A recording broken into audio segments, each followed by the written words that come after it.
বললি হয় না দেখি কি কি বলবো দাদা অনেক রাগি লাগছে যে। আর বলো না বাবু, ওই তোমার ইমাম সাহেব জুম্মাতে খালি সুদ হারাম এই যে এই কথা কি আমার কি বলবে খালি একটা করে লোক থাকে আমার দিকে আঙুলটা ঘুরিয়ে ঘুরিয়ে সুদ হারাম সুদ হারাম। এটা কেমন ইমাম সাহেব বলো না? হ্যাঁ, কেন কি হলো? ওই জুম্মার দিন আসবে আর খালি আমার দিকে আঙুলটা বাড়ি বাড়ি বললে সুদ হারাম। একটা করে লোক দেখতে পাই না নাকি ইমাম সাহেব?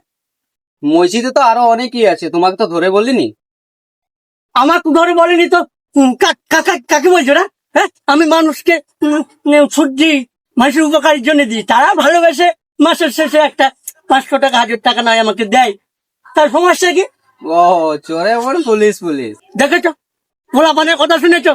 আমি যত বাড়ি মাংসা এনেছি সব বাড়ি আমার দিকে ঘুরে সুধারাম। এবার ঠিক করেছি আমি আর মসজিদে যাবো না, এবার আমি নিজে মসজিদ তৈরি করবো। তুই আসতে আমার